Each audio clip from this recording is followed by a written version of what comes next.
Next on At Your Service, we will discuss college and career readiness in Anne Arundel County Public Schools.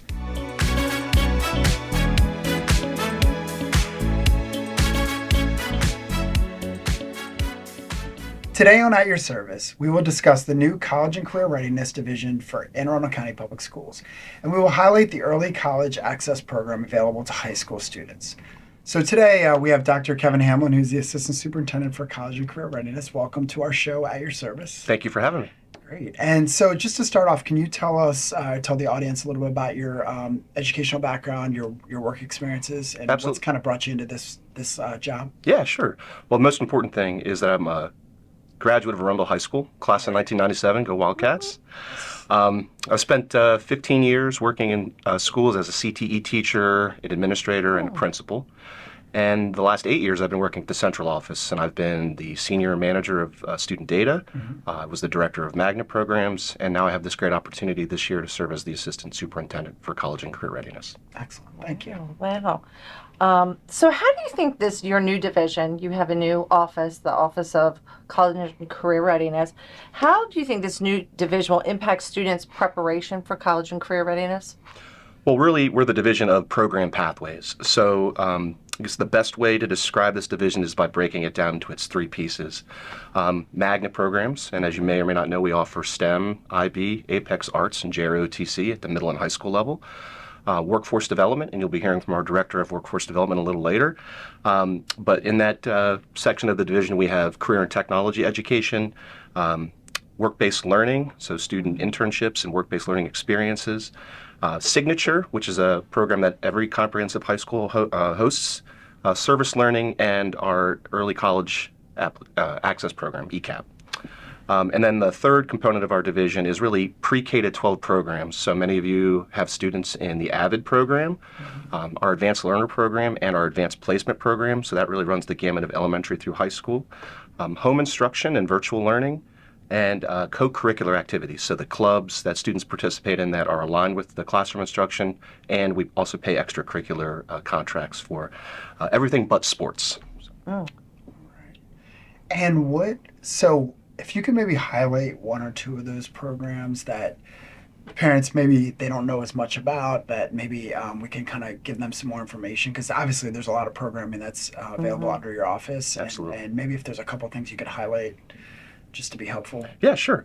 Our magnet programs are really available to students in grades 6 through 12. So families would start hearing about those as early as the fall of their 5th grade year. Okay. Annually, our application window opens in October and usually closes right before Thanksgiving. So we're currently in the process of vetting and reviewing all of the applications, and we'll be extending seat offers to magnet students beginning next month. Okay. So as I mentioned, we have STEM, which is science, technology, engineering, and mathematics. Okay. And that's available at 6 schools around the district, 3 at the middle and 3 at the high school level. IB as well, 6 schools, 3 at the middle and 3 at the high. And our Apex Arts program, it really exists at Voegtlin Park and Bates Middle School and Annapolis High School and Broadneck High School. And kind of along a similar trajectory is our career and technical education programs, in particular our Centers of Applied Technology North and South. That is also an application process for students. They can begin filling that out in the fall of their 8th grade year. And we have a variety of pathways that lead to certifications, that end in apprenticeships, and we generally have articulation with the community college, meaning a student can complete a program, a study at the high school level, and there are certification options through our partnership with Anne Arundel Community College. Okay, great. And just a quick follow-up to that, are there any programs that don't exist currently that you all are thinking about, or through your office that might be available in the future, or any gaps? So with our division being called College and Career Readiness, the fields that students are working in today will change drastically over the next 5 to 10 years. So we have to be working with our partners in higher education, but also in the community and the business community to kind of stay at not the cutting edge, but really close to it, so we can prepare our students for jobs and for college opportunities, really. So if you think about robotics, right now that generally exists as a co-curricular club opportunity for our kids. Bringing programming that leads to a certification in robotics, Drones have applications in many fields, including construction, management, insurance, real estate, augmented reality, and virtual reality. Those are spaces where we're starting to do some pilots at the high school level, and we'd love to be able to extend those opportunities down to the middle school and elementary levels with our students. So we're constantly studying the landscape, but I think probably the biggest driver of our program development and what we're considering is the student voice. Kind of found in my career here in Anne Arundel County that if students aren't interested, it really doesn't have a lot of hope of being successful. So my director team and our academic specialists spend a lot of time in the classrooms with kids. We push out a variety of surveys to kind of gauge their interest. And that's really how we base a lot of programs we decide to invest in, because it's going to take students and teachers, and they vote with their feet. They sign up for the classes that are of interest to them, or that they're hearing from their prospective colleges or employers that they need. Great, thank you. And I have a quick follow-up question. So with the application process for the programs, is it lottery? Is it first come, complete the application? Because parents might not be familiar. Sure. So we have a very accessible grade point average kind of floor, and it's generally 2.5 GPA heading into 6th grade or 9th grade. And that's primarily the criteria that students have to have under their belt to be eligible to apply. As students apply to a high school magnet program, they also are required to have a 1 credit of world and classical language under their belts. And they should be able to do that in 3 years at the middle school level. But once students get through the application process, as long as they complete it on time, and with Apex Arts, there is an audition process that is in the middle of that as well. But once we have closed the application window and we've conducted all of the auditions, when we have more student applicants than we have seats available, we work with a third party to do a randomized lottery. Okay. So, students all have an equal shot at getting into the program. Right. And then we hold a wait list through the summer and into the fall in case there's some volatility in the list. Students and families make other decisions. Perhaps they leave the district, they go to private school, or they just change their mind. And so we can continue to reach out to the applicants who are waiting in line. And we keep that wait list together until the end of September. So we really make sure that we get the school year started and we have full programs. Awesome. That's great. So, with your new division, what kind of resources or supports do you think are essential for success in this division? We've really tried to bring some talented people to the division.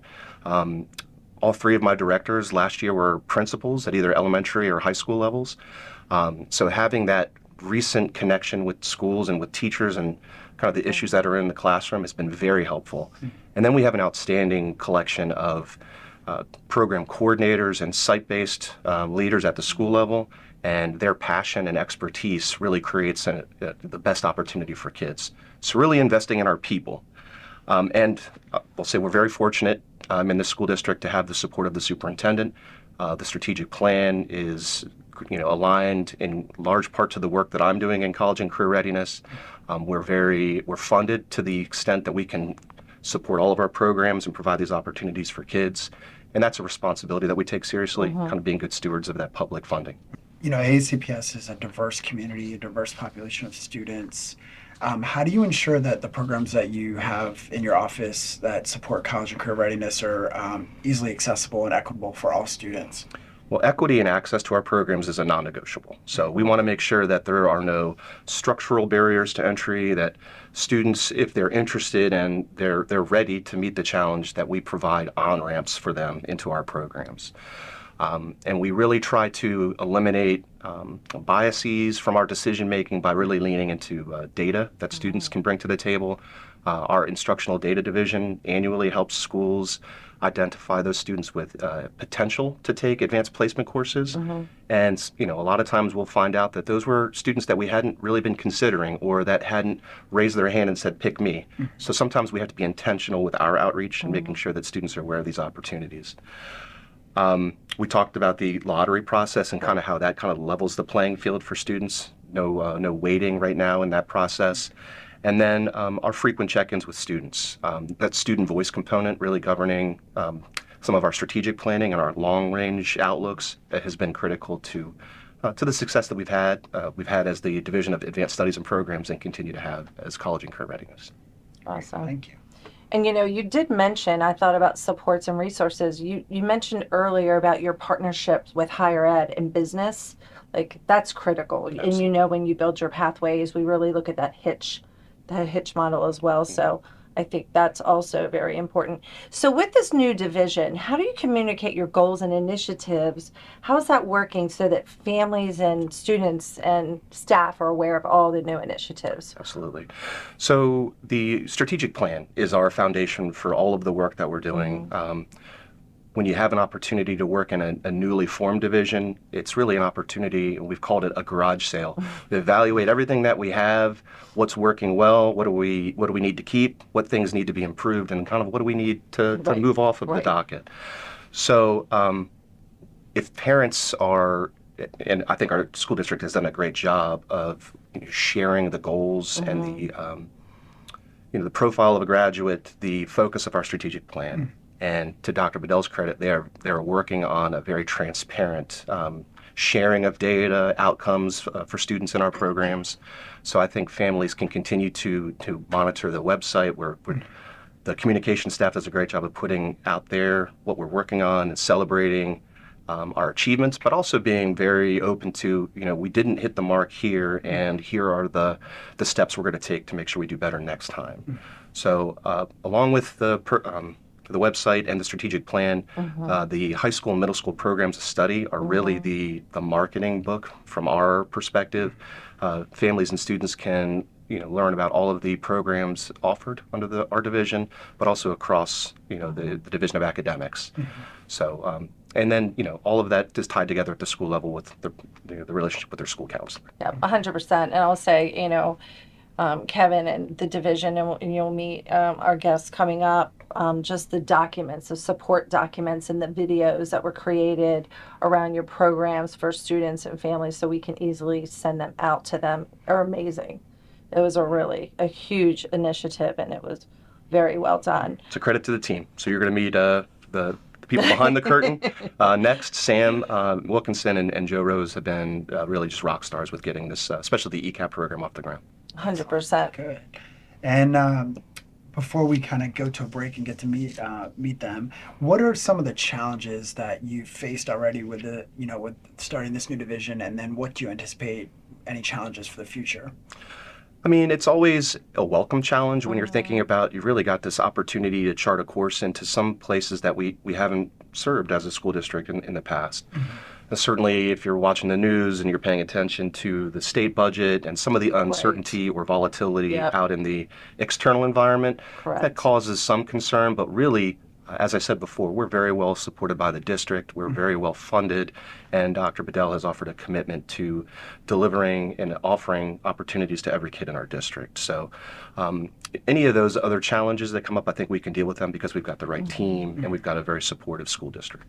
Yeah, I mean, I think one of your challenges is really an opportunity too, is like just the ever-changing face of the work world. Sure. But it's a challenge, but it also brings opportunities, like you said, for new programming and just to be creative. Absolutely. Cool, And we have the opportunity to be very collaborative with the business community. We talked about that a little bit. Definitely. Every signature program has a community stakeholder team that is integrated with both, just community advocates, but also business leaders and those looking for students to help fulfill their employment needs.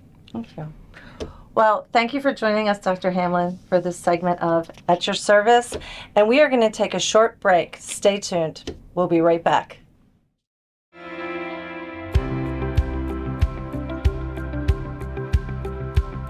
When I graduate from AACPS, I will be future ready. I set ambitious goals. Create and implement flexible plans. And use my knowledge and skills to live independently. Learning, growing, and thriving In an ever-changing world. I'm an AACPS student. I'm an AACPS student. I'm an AACPS student. I'm an AACPS student, of course. I will be future ready. when I graduate, When I graduate, From AACPS, I'll be an effective collaborator, I form meaningful relationships, skillfully communicate, and work with diverse groups of people to achieve common goals. I'm an AACPS student, of course. I'll be an effective collaborator when I graduate.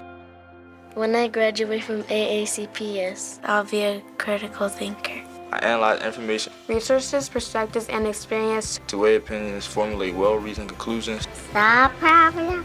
and navigate challenges. I'm an AACPS student. Of course, I'll be a Critical thinker. When I graduate, When I graduate, From AACPS. I will be a curious learner. I ask questions, explore ideas, and embrace new opportunities so I can understand the world And build a better. future for myself and my community. I am an AACPS student. Of course, I'll be a curious learner. When I graduate From AACPS, I will be an empathetic community member. I demonstrate sensitivity, concern understanding, and respect for the experiences and feelings of others. To better the community. I'm an AACPS student. Of course, I'll be an empathetic community member. when I graduate.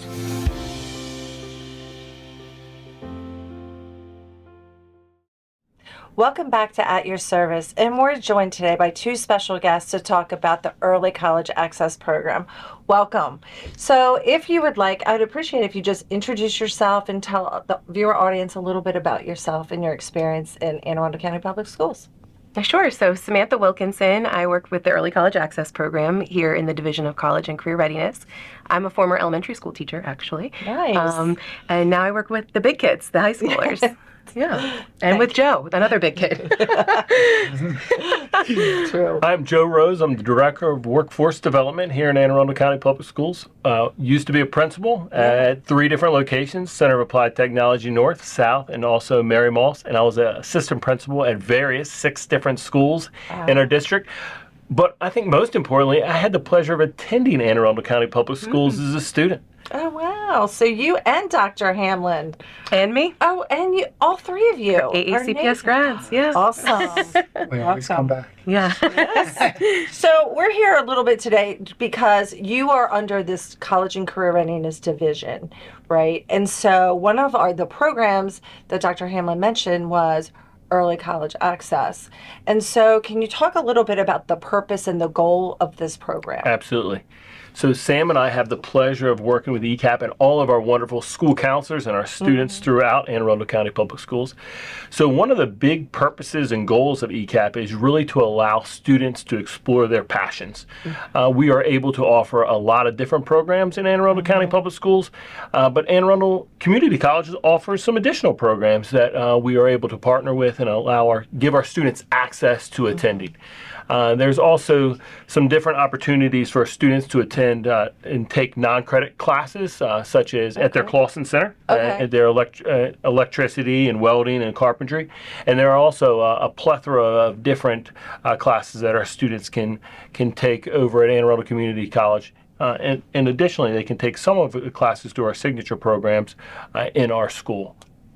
Yeah, and Dr. Hamlin talked a little bit about the signature programs. So those are unique to each of the high schools, correct? And are they at every high school or just our comprehensive schools?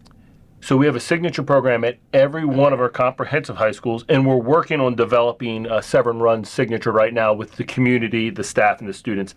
It really should be a signature. It should be a community event. It should not be the signature should be developed by the community, not by Anne Arundel County Public Schools. Gotcha. Awesome. Good. So can you tell us how the dual enrollment process works for high school students? Because I know, the Early College Access Program is also called dual enrollment, correct? Yeah. So just so if parents hear both of those terms, what is that process and how does it work for high school students? Absolutely. So dual enrollment is when a student is, of course, both a high school student and also a student at the community college. And so we always encourage our students to start with our website, www.aacps.org. /ECAP. We have all of our eligibility requirements on there in terms of funding, as well as an approved list of courses, and it step-by-step lays out the process for them. But we always encourage them to go there first and kind of explore what exactly is available and what they might be eligible for in terms of funding. Then we ask them to figure out what classes are they interested in on that list. So it's not every class at the college, but it's a ton of them. I think it's 12 pages of classes in all different areas of passion. And so we hope that they go to their counselor at that point with an idea of kind of what they're interested in taking. And then the counselor is really important in helping them to determine how many classes they're eligible for in terms of funding and getting them to the right place in order to apply for that funding. And you may notice Sam's wonderful voice because she has done a great number of voiceovers Yes, she that has. kind of walk you through tutorials that can be accessed right from that website. Absolutely. So thank you very much. Yeah, it's pretty comprehensive, so that's a great place to start. Yeah, and so you talked about the website and the documents. Can we go in a deeper dive about the eligibility piece? Because I think one of the things that we're running into is that parents think they complete that portal and they're registered for classes, but we changed the name. It's not application anymore. What is it called now? It is called an ECAP funding request form. Yes. So if your student is CCR ready, which we're not going to jump into all the details with CCR because there are a couple nuances. Yes, 100%. But our students, essentially, if they're successful in their MCAP, English, and math, and they have a 3.0 or higher, they are eligible for the funding request, which is 4 classes per academic year, which runs from September through August of each year. And additionally, if a student is not CCR ready, they are eligible through Anne Arundel Community College to receive a 25% discount. And that link is also right on the website. Absolutely. So Sure is. parents in 2 buckets, they can definitely find that. Yeah, we want information. everyone to have the opportunity to take the classes. It's just figuring out what we can fund for them. What grade level should parents be thinking about dual enrollment? That's a great question. That is a good question. That is a great question. So primarily our students are in 11th and 12th grade. Okay. That's when they are deemed CCR ready in terms of our funding. But we do have a select group of students in 8th through 10th grade who have been identified as gifted and talented, and they have access to take 1 course per term, fall or spring and summer, for a total of 2 for the year, to kind of jumpstart the college experience and allow them to explore areas that they're passionate about or really excel in. Yeah, and that's a great question. Yeah, That's I'm really asking important. for He's asking I for have a high some school perfect. child. So how do students benefit from participating in ECAP? Kind of a follow-up to that, like why would they want to take a dual enrollment class as opposed to like an AP class, or is there a benefit to either one? What are the benefits of dual enrollment? It's a really good intro to college level expectations. It helps students to learn how to manage their time. They have to keep track of those materials. The learning management system is Canvas, which at this point is different than ours, but next year. And they have a lot of support taking it as a dual enrollment student because they also are still at school in their home high schools. They also get the benefits of being an AACC Riverhawk, which are things like the tutoring center, the writing center, the library. Don't forget the free gym. The gym. The cultural events that are on campus. They get They can get tickets to concerts. It's Get the college experience. yeah. Yeah, there's also a piece about transferring credits, which I know a lot of students think about. Yes. So it's really kind of a personal decision whether to go the AP route or ECAP or IB or any of those options. We like that there are options, and there's going to be one for every student that works. Another thing that we like is that our Anne Arundel Community College credits generally transfer to most of our Maryland universities. It's a great opportunity to plug Artis. Yes. So our students can work with their school counselor and the counselors at Anne Arundel Community College to look up that course if they know what school they're attending, that 4-year school, and see if it will transfer. So and how it will before they transfer. sign up, they can see if Figure out, Correct. yeah, and how it transfers Right. too. So if you think, if I'm a junior and I'm signing up for a particular English class, I'm going to be looking at what college I'm thinking about transferring to, and it'll tell you right there whether they'll take it. So like a Towson or a Maryland, and that's critical. Sometimes it will also how it transfers. Does it transfer over as an elective credit, or do you get credit for that actual course? So those are all things to look into as you're planning which path. So I know you mentioned we have quite a plethora of courses, right? So can you talk a little bit about the decision of those courses, or of just the vast array of courses that students based on interest could take? Sure. So students can take, there is literally a plethora of courses, from art classes to different music classes, English, math, history classes, business, and then there's a good amount of non-credit classes that can lead to different certifications that are offered as well. And that was where you were talking about the welding. Okay, electrical. All right. sounds good. So the way the college, and the way the college sets it up is in fields of study, which you can see on their website, and we have been sure to make sure that we have classes offered in each of those fields of study. Nice. Yeah. That's important. A lot of times the classes that are offered at the community college are really complements or the next step of a class that our students are taking at Anne Arundel County Public Schools. Not all the time, because there's the dual credit option as well, where a student will sit in one of our classes and earn credit in high school as well as in college. I don't want to complicate things, but there is that option as well. Okay. And there is a separate dual credit list on our website as well. True. Very true. Good. What is the, I mean, guys, you all have described this a little bit, but what is the collaboration like between the high schools in Anne Arundel County and the community college? Well, Susan knows we work very closely with our school counselors and our school counseling department. We certainly work with our community college partners. We talk with them daily, weekly.